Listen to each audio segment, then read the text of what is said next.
Hi, and welcome to The Bestie Perspective, a raw, unfiltered space where we explore the mind-body-spirit connection. Every Wednesday, we dive into personal growth, holistic healing, and life's ups and downs to inspire, support, and remind you you're never alone on this journey.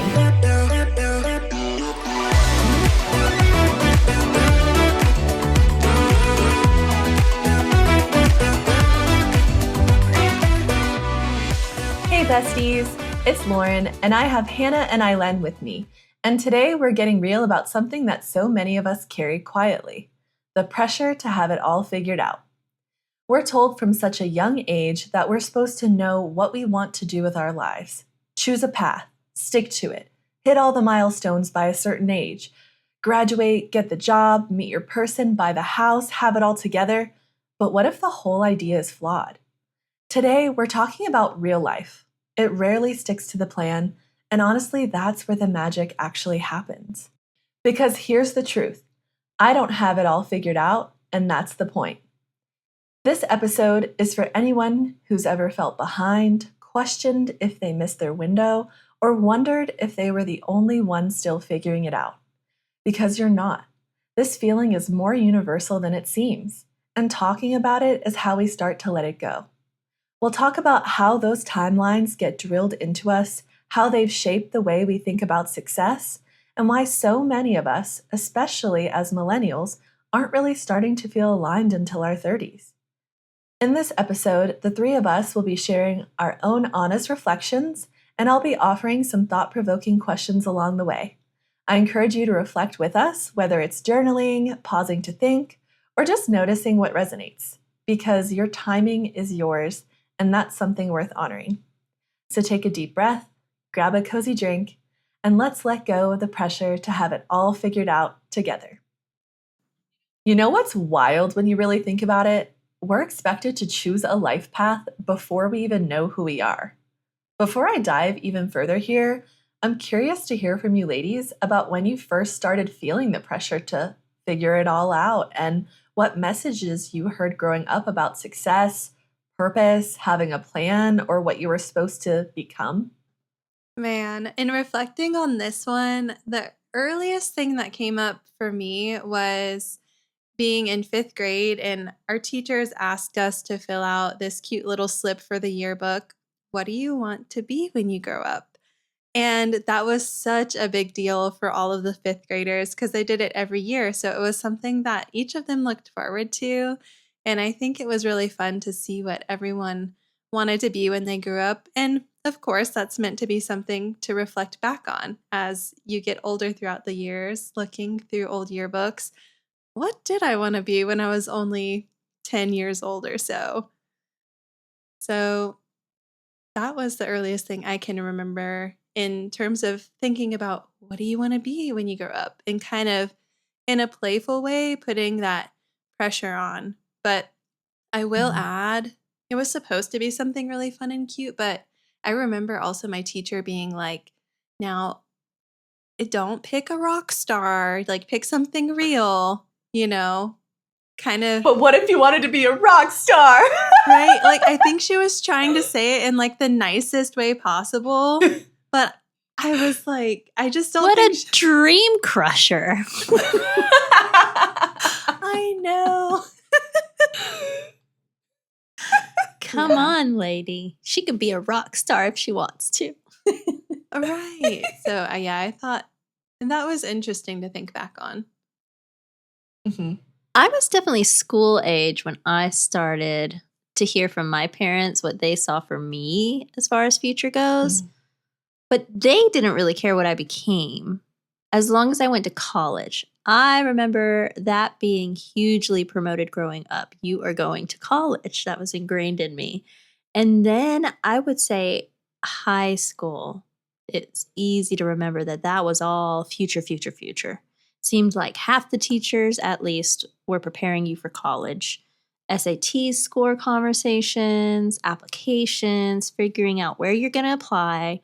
The places you were accepted were going to determine where you were going, the tuition costs and what scholarships you could receive, and what your parents could afford. Those were all factors for, my friends and myself. And it all feels like a blur now when I think back. A stressful blur, though. I more so remember the emotions more than anything. And I remember the fears of being judged based on grades or SAT scores or acceptance letters or career choices. Yeah. So that's what comes up for me when I think about, when I first started feeling the pressures, yes, was school age for those initial conversations of college. And then it just cranked up in high school. Yeah, I mean, it's crazy. Like, you're new into your hormones, and then you're here trying to debate all these things, right? It's wild. For me, I don't really think I started feeling pressure to have it all figured out until high school, probably around sophomore year. So kind of like what you were saying, Aylen, just all of the college stuff we're bombarded with. That's when I felt the conversation started shifting from, what do you want to be when you grow up, to where are you going to college? What's your plan? Right? Like, there was this this Have you big heard of a shift. 401k? No. Definitely not. And I remember classmates also already doing dual enrollment, getting college credits before we even graduated. And even though I didn't go that route, it created this subtle pressure of, you should already know what you want to do with your life as a teenager. And growing up, my parents were really supportive and always encouraged us to do what made us happy, but there was definitely strong emphasis on education. The message was, go to college, get a degree, and set yourself up to be stable and independent. So that became tied to what success looked like for me. And even if it wasn't set outright, it felt like success meant being happy and making good money and being independent, having a plan, basically having it all figured out. But the reality is that at 7 years old, adults start asking us, what do you want to be when you grow up?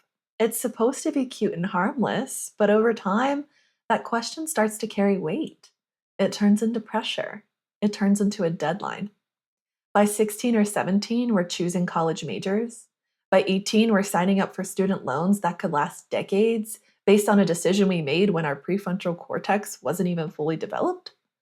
By our early 20s, we're supposed to have a plan, a career path, a 5-year vision, maybe even a partner.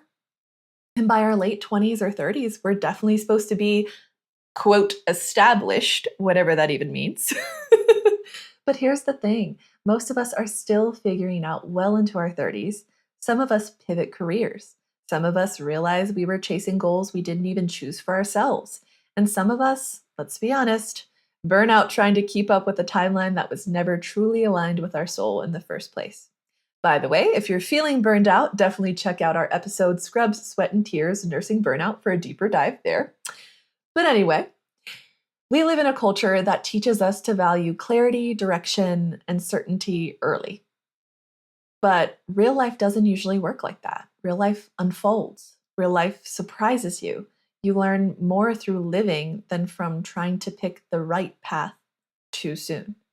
Speaking of too soon, do you ladies remember what you thought you wanted to be when you were a kid? And how do you feel looking back? How much of it was truly yours?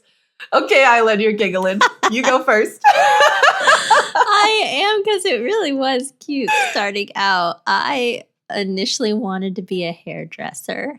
I find it so cute.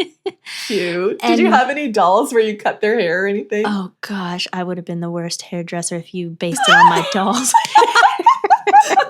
All of my dolls ended up looking like Cynthia from Rugrats, Yes. Angelica's doll. Oh my goodness, yes, it was my God. bad. I thought my mom was yeah. going to kill me one time. I did that to one of my American Girl dolls. Oh my gosh. You know Sid, the kid next to Andy in Toy Story? Yeah.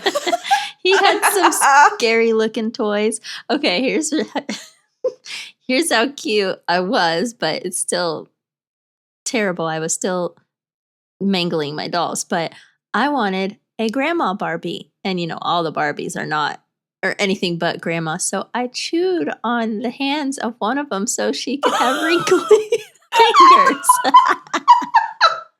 Oh my God. That is the best. I love your creativity and willingness to make it work. Kids these days have iPads. Kids in our time chewed on doll hands. Oh my gosh. Oh, so funny. But if I think about the transitions when I was little, as far as my career, I shifted to wanting to be a teacher. And then at some point shifted to a desire to go to medical school and becoming a doctor.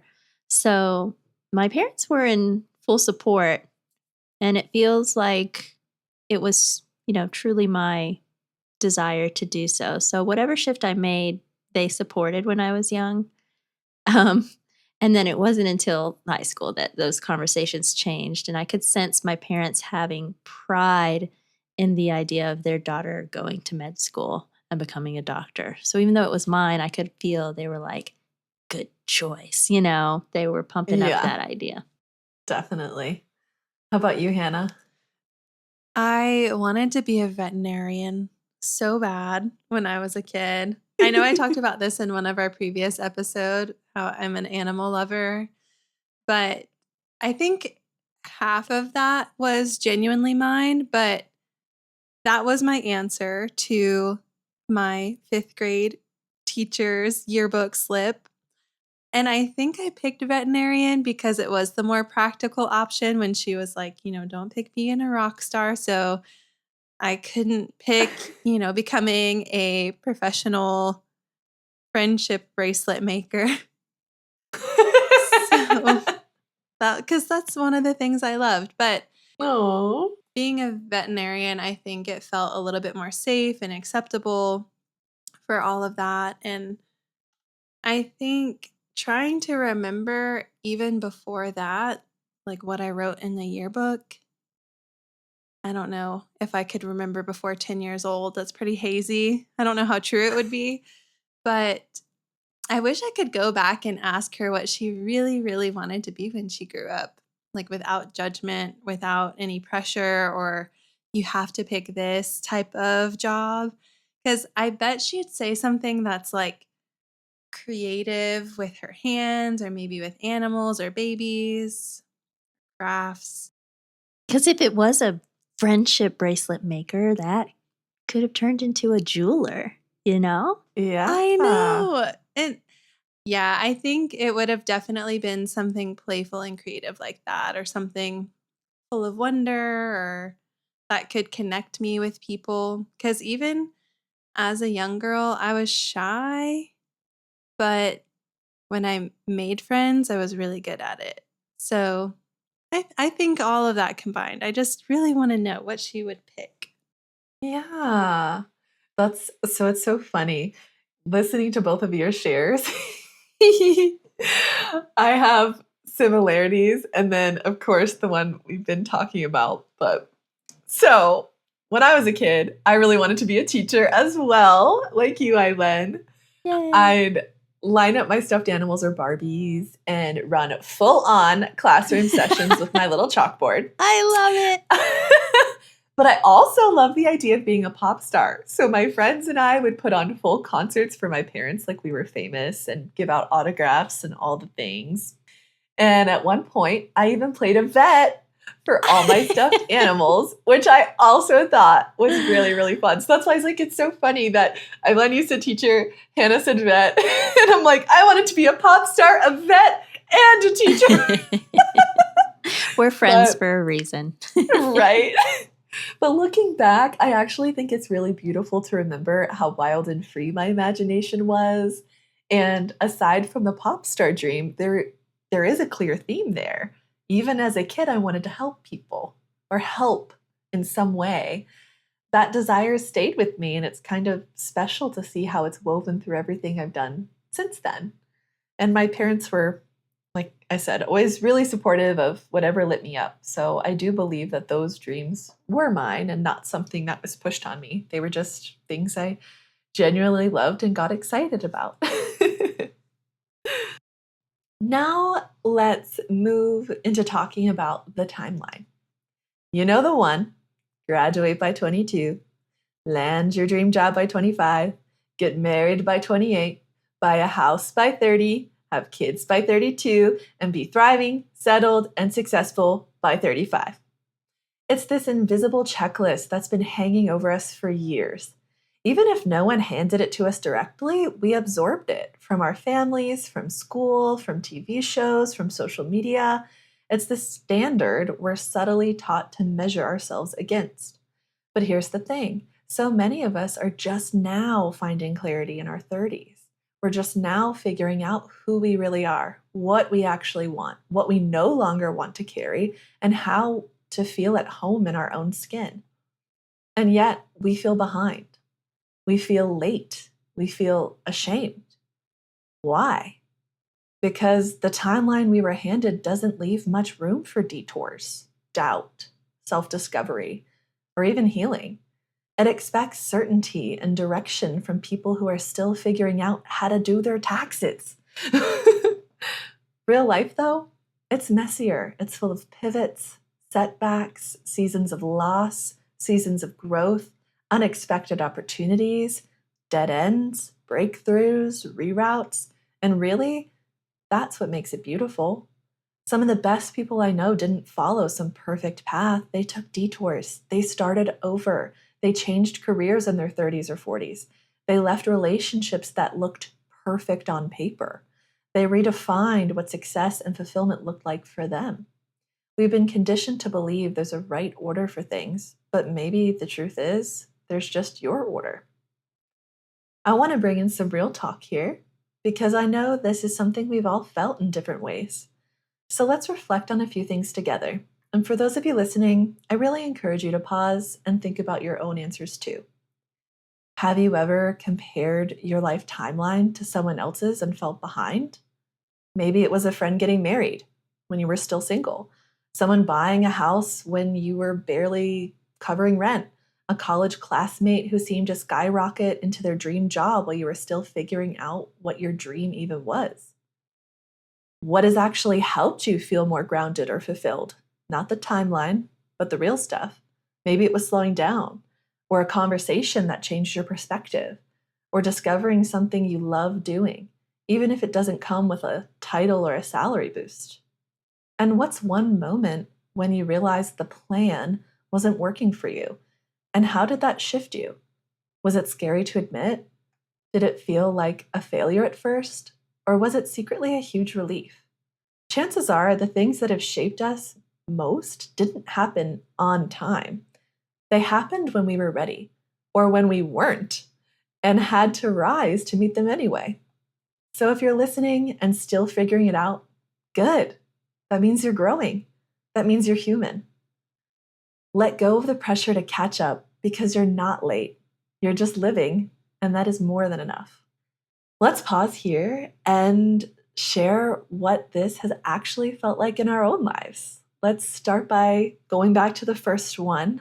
Have you ever compared your life timeline to someone else's and felt behind? I'll start us off for this one. I've definitely compared my timeline to other people's, especially during college. I remember being surrounded by people who seemed so sure of what they wanted to do and had these perfectly laid out plans. Meanwhile, I was still figuring it out and questioning a lot, which made me feel behind.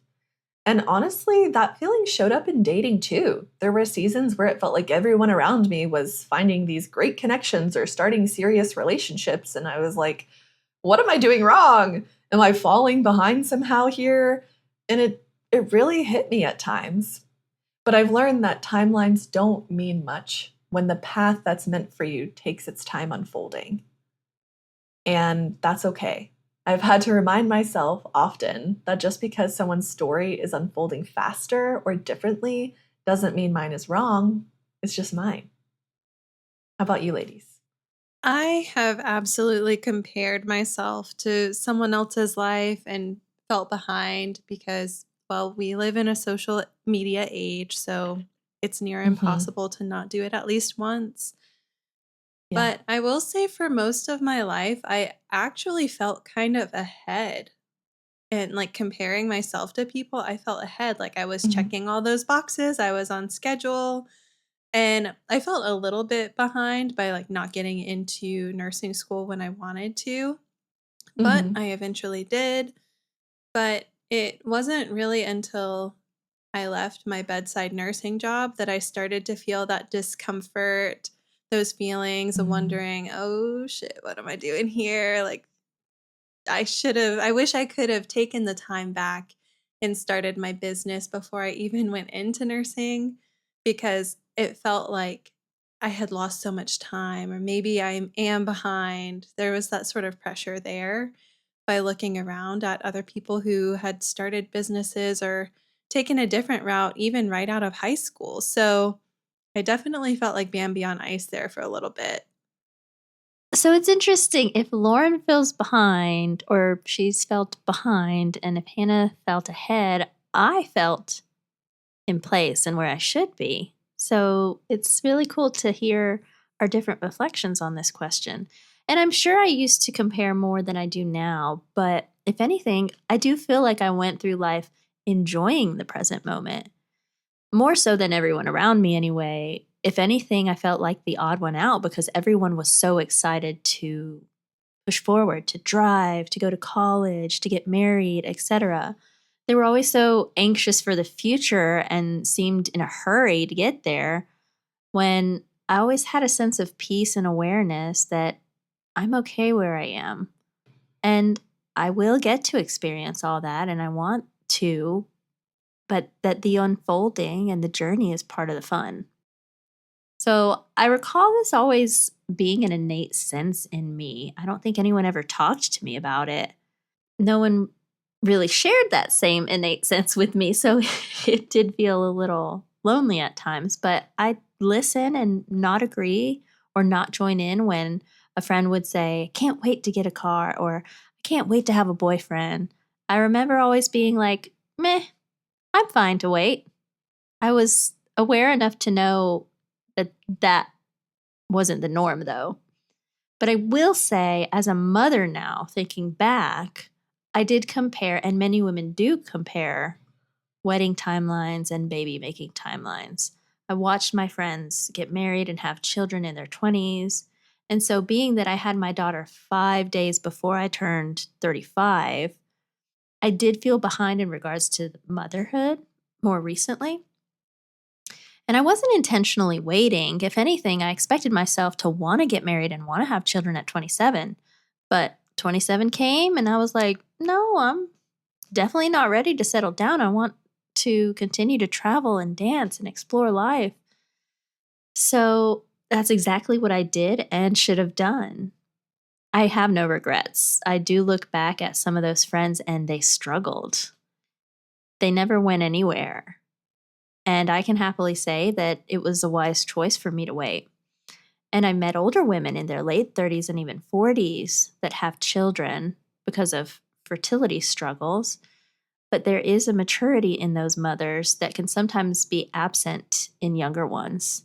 So any of my quote unquote feeling behind was short lived once I gave birth. Yeah. No, I think it's a great point that you brought up, even just the becoming a parent thing. I think that's huge. And for sure, I think there's even some cultures who have children very, very young, right? But then I think it's becoming more and more common too that a lot of people are even choosing to have children a little bit later. Yeah, right. Or when they're more established, they feel more secure about becoming a parent. Yeah. Right. I think something else this conversation makes me think about regarding babies in general. Me and Jason giggle at each other because everybody here in DR, our age, at least has two babies, it seems like, by this point, Oh, by this wow. age. And it's just one of those things. If you're following the timeline or the plan, quote Mhm. unquote, you might do that and you won't feel ready, or you will feel ready, but you don't really know until it actually happens. And I think anyone who is thinking about having babies can relate to this, but when you're talking about it with your partner and you're trying to plan it out, sometimes it can just feel like it's never the right time, or how do you know you're making a good decision or the right decision? So Yeah. I think that's where the beauty of like the detours comes in, and not trying to control every single thing or follow a strict plan. And yeah. there's a lot of gray area. Yes, for sure. So, how about the second question? What has actually helped you feel more grounded or fulfilled? Not the timeline, but the real stuff. What's helped you, Hannah? Gratitude, man. Gratitude is definitely my foundation of like grounding practices because it really challenges me to slow down and take a step back and look around at everything that I've created, everything that I am creating, and who I've become. And that part helps me not look outside for validation or look at, comparing myself to other people. And if I do take a look at social media, which I do often because it's a big part of my job, when I see other people's lives, I don't look from a place of jealousy. It's more of like inspiration that comes to me because I don't feel the need to catch up or figure it all out anymore. I just take a real hard look at my life and I intentionally find things to be grateful for about it. And it really seems to help balance everything out. Yeah, yeah. I feel like you're my gratitude queen. Like I also like practicing gratitude, but you're the one who's always such a good reminder for that because I feel like that is something that's really woven into your practice and it's beautiful because it does create that appreciation and that presence and everything. I'm sure there are people out there who would think I'm crazy if they followed a day in my shoes, but I swear by gratitude as being like mental health medicine. Yeah. Yeah. Today, I walked down the stairs to go feed some plantain scraps to the horse, some rice to the chickens, all leftover stuff. And I just thought, wow, I'm so grateful to be doing this. And as I'm thinking that, I passed by two baby pineapples growing and I was like, look how cute you are. Like, you keep going. Like, thank you for being here. I talk to the plants like You're they're so people. cute. I know. It reminds me of like, you go, Glen Coco. You go, little pineapples, go. But in summertime is just, the season of harvest and everything. I feel like it is the epitome of a season that we should practice gratitude and all of the things that we have around us that have flourished from the things that we've worked hard for during winter and spring. Yeah. And what about you, Aylen? I would have to say my connection to my inner world. I've had spiritual growth and awakenings at different times that have led me to such a treasure. I feel like now I have cheat codes to instant fulfillment whenever I please. Cheater, It's been cheater, an pumpkin eater. It's been an absolute blessing, though, to have the ability to get centered, grounded, tap into fulfillment at any part of the day or under any circumstance. So that's thanks to holistic and alternative therapies, meditation, and other things that open me up to that inner world that I can connect to. Yeah, for sure. All those tools in the toolbox. Feeling grounded for me hasn't come from following a set path. It's similarly to you two, come from connections, the growth, and the small moments that actually matter. And being lucky enough to find deep, meaningful connections, have honest conversations that help me uncover more of myself while holding space for others to do the same. And slowing down has also been huge. Learning to actually enjoy the little things. I always say that whole stop and smell the roses phrase might sound cliche, but I truly feel it now. I catch myself just finding so much beauty in everyday moments. And discovering life coaching has also been a big piece too. It's the first time I felt completely aligned with how I'm showing up in the world and what I'm doing for a living. So that definitely brings me a sense of fulfillment too. Let's now look at the last one. What's one moment when you realized the plan wasn't working for you, and how did that shift you? What comes up for me with this question is actually my previous boyfriends. When things start out great and you start talking with your person about the future, it all seems like the perfect plan for both of you at one point or another. And then as I grew in both relationships, things started to feel unaligned. I felt things missing or more of a sense of outgrowing them, even. My last boyfriend before my husband, actually, I remember after breaking up with him and sitting with myself, I established the desire to have someone that could grow and change with me. I settled on a more concrete vision of having someone that was capable of joining me in my shifts. And I found a very open minded, American raised, yet cultured individual who lived abroad, was super intelligent, was in the dance world where he could appreciate and allow my love for it without getting jealous like a non dancer. And he didn't act like the stereotypical dancer playboy. So I found a match for me. When you know, you know. And he's a classy playboy. There you go. But yeah, I found a match for me that was a result of my inner work. So it doesn't surprise me today that I had to shift to find him. I had to be the one to shift my thinking, as well as get clarity on what I wanted, and then he showed up. So I'm sure many can relate to feeling a ton of heartbreak and thinking it's the end of the world when a breakup happens. But thinking back on it, I now see that the plan gets to change as often as you want. We forget sometimes that we're the writers of our own play, and it gets to look however we decide. Yes, I think that's such a good one because I think all of us can relate that we've definitely been in relationships where we even thought we were potentially going to end up with that person. Yeah. And then the plan goes on and derails itself. Oh, yeah. So thank you for sharing that one.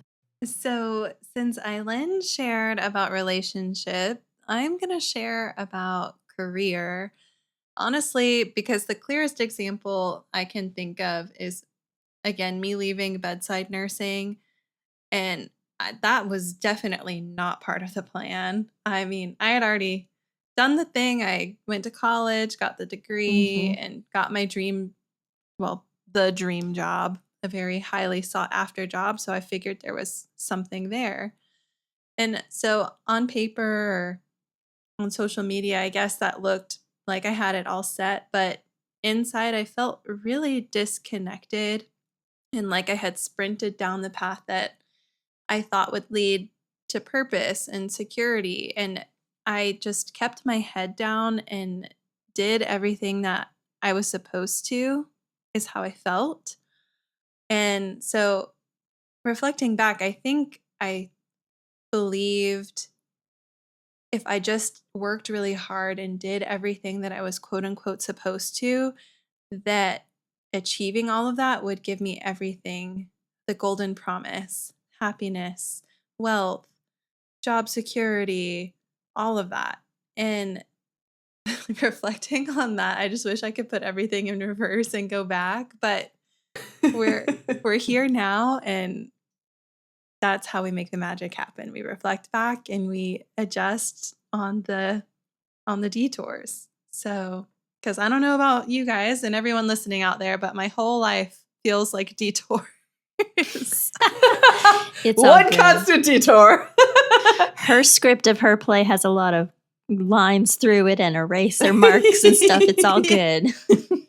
Yes. And I, like Lauryn was saying, just trying to make it work and stick to it when clearly it's so not working. It just, that was another contributor to burnout, just trying to make it work. Yeah, forcing it. Yeah. But it's also, I feel like, the promises that we're made growing up. Oh, if you just go to college and you just get that good degree, like everything's going to work out. Everything's going to be great. You're going to be successful. You're going to have all these things. You're going to have retirement money or social security or whatever it is, all these promises. And it's just not the reality. So I'm really glad you touched on that one too. Yeah, I'll keep their identity private, but And if you even look at the bit that you just mentioned about Social Security, I know so many people out there can relate to that. Their parents or grandparents who are receiving Social Security, it is slim to none. It is not Yeah. it is not the type of support that they need financially. It's tricky. Yeah. Did you have something else you wanted to share, Aylen? Oh no, I was just going to be cute. I was going to say Okay. that all those people with all those hopes and telling us that it was going to be okay, they're just a bunch of lying liars that lie. That is cute. For me, and I'm actually really glad, this is sort of the fun part of doing these podcasts too, is really getting to see what sticks out for each of us, right? And how a lot of the times it's different. So one moment that really stands out for me is when my husband and I had a deep, honest conversation about whether we truly wanted kids. In the beginning of our relationship, it was something we both kind of assumed we'd eventually do because that's what you're supposed to want, right? But I'll never forget the shift we both felt during one of those talks when we realized, wait, do we actually want that? Or have we just been carrying the expectation? And once we gave ourselves permission to picture our dream life, not the default life, it became clear that having children wasn't part of it. That was a huge moment of clarity for me. It was the first time I really stepped back from society's plan for that area of life and said, what if our version gets to look totally different and still be completely beautiful? So I think and hope that this will be relatable to our listeners as well, because having children is a big decision for sure, right? But it's also something that I think more and more people are realizing that they can also decide not to do and not to pursue that plan or that way of life. So I thought that would be a good one to share as well. But Lauryn, who's going to take care of you when you get old? I know who's going to take care of me and who's all those things, right?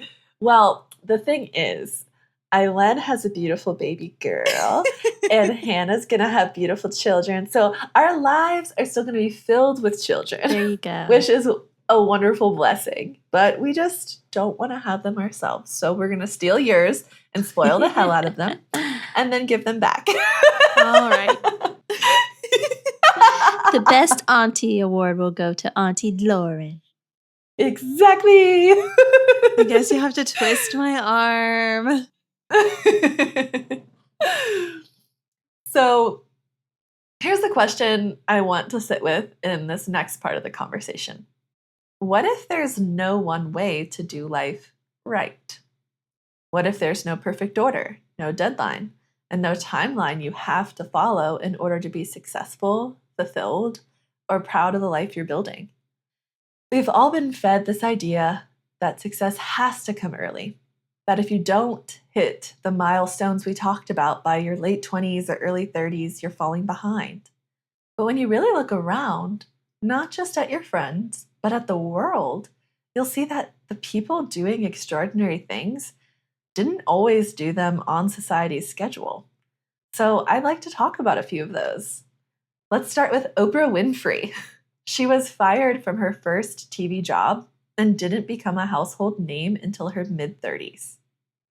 Another name is Vera Wang. She actually didn't design her first wedding dress until she was 40, and now she's one of the most iconic designers in the world.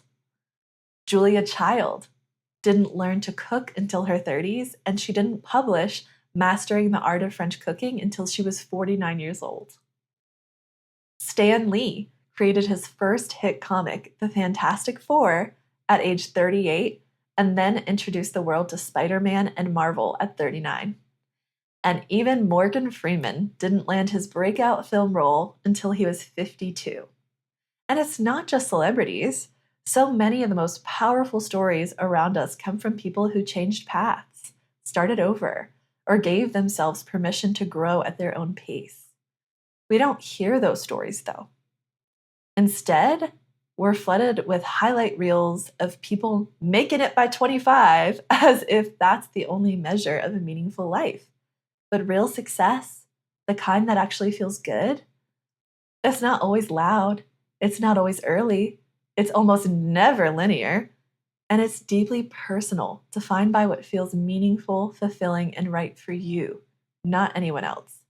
So if you've ever felt behind because you didn't get there fast enough, or because your story has taken some detours, I hope you remember you're allowed to take the long way, the winding way, the path that might not make sense to anyone else. Because sometimes it's that messy, non-linear, beautiful, unique road that leads you exactly where you're meant to be. Here are a couple reflection questions I'd love for you to consider to help you reconnect with your own story on your own terms. The three of us will reflect on them with you. If you could erase society's expectations, what would your ideal timeline look like? Would you slow down? Would you stop rushing towards something you're not even sure you want? And here's another one. What do you know now about yourself that you never could have known at 18?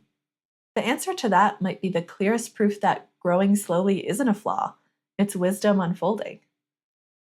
So I'll start us off by reflecting on the first one. If you could erase society's expectations, what would your ideal timeline look like? If I could erase society's expectations, my timeline wouldn't revolve around figuring it all out so young. Instead, it would focus on exploration, more space to try things, to learn who we are, and to discover what actually brings us fulfillment. Looking back, I wish we were encouraged to reflect inward and ask bigger questions as teenagers, not just what do you want to be, but what lights you up? And honestly, the timeline I'm living right now is my ideal timeline. I had to learn to step off the well-marked path and make my own path through the beautiful forest of life. These days, my life looks like being a stay-at-home wife, building a business that feels deeply aligned, prioritizing health, joy, and connection. Choosing not to have children was a big part of that shift, as I mentioned, and one that feels completely right for us. This season is about living with intention, creating wealth and freedom, and filling our days with the things that light us up. And that, to me, is success on my own terms. How about you, ladies? I will say that this made me think about the motherhood topic again. And it's not necessarily just society's expectations when it comes to that. Women do have a biological clock, and there are health factors involved in waiting too long. But that being said, I think society gives mixed messages. There's one message of hustle culture and getting a career and putting that first and not your family. And then there's a message of getting married and settling down young. So I'm not sure what's the correct answer for anyone else, but with all that I've seen in working with children in the hospital, parents that have experienced life a little longer seem to appreciate the privilege of parenting. I've found that the younger the mother or father, the more the child struggles. So sure, there could be cases where this isn't the truth, but that's been my experience. That's what I've seen. So timelines would not be what it is when it comes to motherhood. And then as for other timelines, I think about college and seeing some of my fellow students in nursing school in their 50s and 60s. And I remember thinking to myself, go them, good for them. Same in the dance community. I love seeing older people come out and move with the best of us. And I just, Yes. I just don't see myself putting any kind of timelines or standards on any of it if I had my say. Right. I love having a mix. Yeah. I love having a mix. Preach. I can't get it out because y'all are so excited about it. No, I'm just kidding. Preach. No, I'm just kidding. Go ahead. Yeah, no, I Preach. Paula, God damn it. Yeah, no, I love having a mix. I've always loved diversity, not just in race or culture, but in age as well. I would be able to hang out with people my age, younger than me, hence the podcast, children, my older brother's friends, my parents, family, friends. This episode topic has really shown me that I still am the odd one out in a lot of ways, and I'm very okay with that. I love it, in fact. It's an interesting realization to have that. I didn't need any changing whatsoever. I just needed to embrace my unique flexibility and accommodating capabilities. In the healthiest sense, I can mold and I can enjoy any and all age groups. So, my ideal would be to do away with all timelines. I think the world would look different if more people allowed themselves to be guided by their own flow rather than live on a time Yeah. crunch. Yes. Preach. Now that we finally let you finish, Aylen, yes, preach. Preach. But I was going to just say it is so inspiring when you see a mix of people, because I feel like those are the reminders of, hey, if you're ever feeling stuck in your life, just remember that one person like doing that thing that you didn't expect, but they're doing it anyway. And that can be almost your guiding light of hope and inspiration and possibility that, hey, that could be me too. Yes, exactly. Yeah. Yeah. And you guys definitely did a really good job of putting everything I think out there. So I don't really have too much to add. I think to go off a little bit more of what you were saying there at the end, Aylen, yeah, I would structure my timeline to look more like seasons, depending on what someone's going through. Are they going through a growth period and they're challenging themselves to do a bunch, or are they in a period of rest, a season of rest? Is it all about love and travel, or is it solitude and community? And sometimes it's just about experimenting and doing weird and wonderful things along the way. And every one of those can look like a detour compared to the plan or the timeline that we see in our society. But in reality, yeah, if it were my world, there wouldn't be a timeline and it would look more like seasons like that. I like that. Yeah. I'm with you guys on the let's throw out the timeline and embrace the seasons. That's all life is. And everyone is so unique and have their own life and individual needs. It just blows my mind that we're sometimes expected to stick to that. Mm-hmm. Oh, yeah. And for the second question, why don't you also start us off with this one, Hannah? What do you know now about yourself that you never could have known at 18? Success is not just about sticking to your plan, checking your boxes, making things work, or achieving things, or going places, or earning a certain amount of money. We sort of touched on this before, but I really don't think that 18-year-old Hannah would have understood that you also need to equally pay attention to how you feel along the way and create a relationship with yourself along the way. And that Yeah. you get to create your reality. Mm-hmm. At 18, I think I had a way smaller perspective. I was always wise beyond my years, according to my parents. But I think at that age, I was still naive to the fact that we do have a big role in how we show up to every scenario of life, every situation, how we act and react. And that's where all the magic happens. And so if something doesn't go to plan, or when you finally achieve the thing and you weren't feeling how you thought you would, those are the moments of magic sprinkled in, like, okay, what you gonna do here? Yeah. Who are you gonna become in this moment? And how's it gonna contribute to the recipe of who Hannah is, who Aylen, who Lauryn is? The recipe. I like that idea of describing a person. Good word to use. Yeah. Mhm. What about you, Aylen? For my 18-year-old self, I don't think she would have known how easy it can be for her. My 18-year-old self thought things had to be a struggle, or that's just how life is and there's nothing you can do about it. And that's just not the case. My 18-year-old self had so much unnecessary fear and anxiety that wasn't even founded on anything rational thinking back on it. I never could have known that I had all the power, that the outside sources of my fears and worries were only more powerful and bigger than me because I believed them to be. Yeah. That's so huge. And I think it just speaks volumes to how powerful you've gotten with manifestation too. So if you could go back and tell 18-year-old Aylen, girl, you can create whatever you want.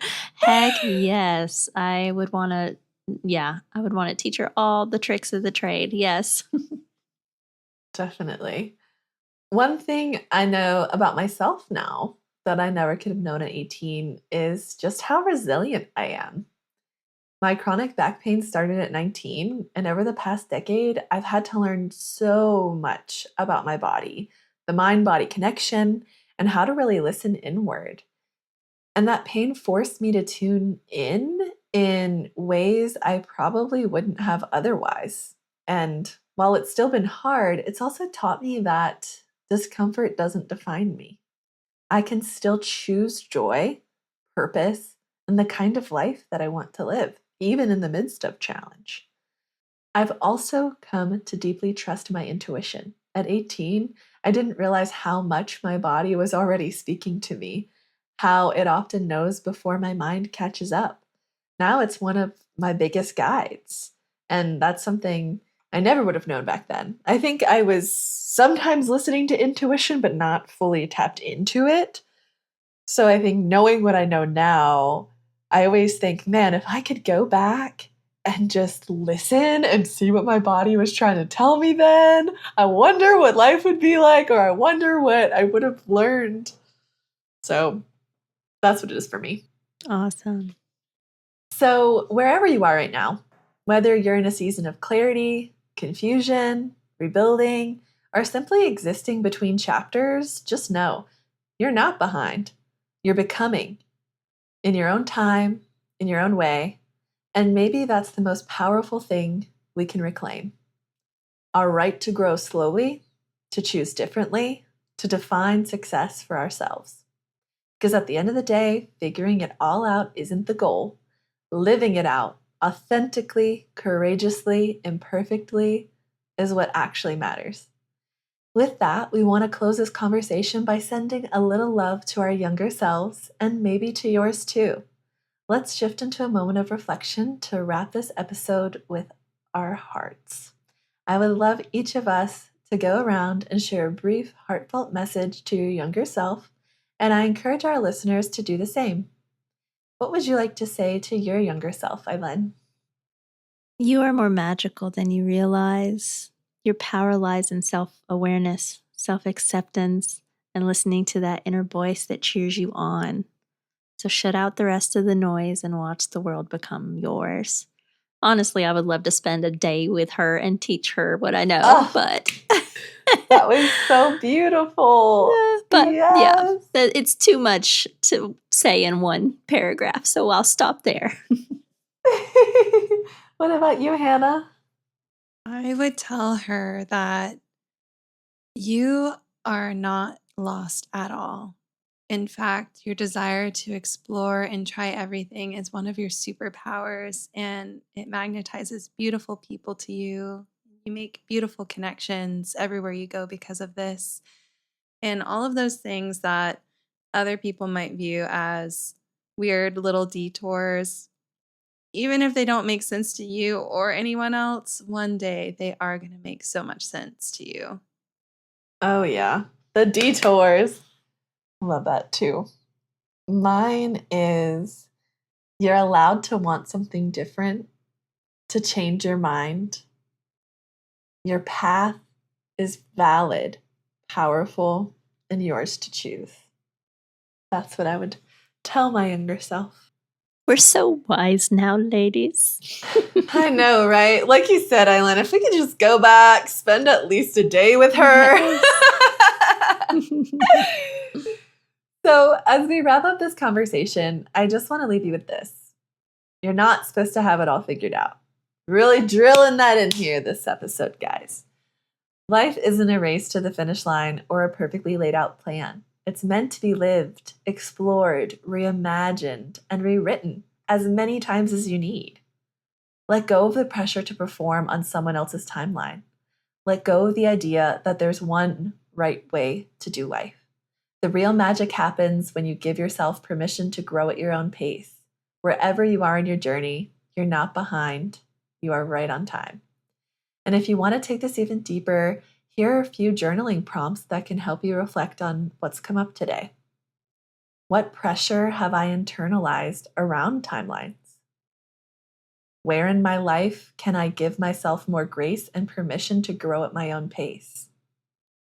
And if I could follow what feels right instead of what I'm supposed to do, what would change? And with that, if you haven't already, make sure to subscribe to the Bestie Perspective so you never miss an episode. We're creating this space for you, and we genuinely love to hear from you. If you have any questions, thoughts, or topics you want us to talk about, DM us on Instagram or TikTok, or send us an email at thebestieperspective@gmail.com. We're here for it and for you. Next week's episode, led by our girl Hannah, is the perfect follow-up to everything we talked about today. If today was about releasing the pressure to have it all figured out, next week is about embracing what comes after that. The messy, beautiful middle of growth. It's called Life, Growth, and the Messy Middle. And we're diving deep into that what the fuck are we even doing with our lives season. You know the one where you're in between clarity and chaos, purpose and pivot, healing and figuring it out in real time, not polished, not tied in a bow, just real. So if you've ever felt stuck in the in-between or unsure how to move forward when things don't look picture perfect, this episode is going to hit. It's raw, it's honest, and it reminds us all that you don't need to wait for the after to start sharing your story. So until then, keep growing, keep glowing, and always trust in your own bestie perspective.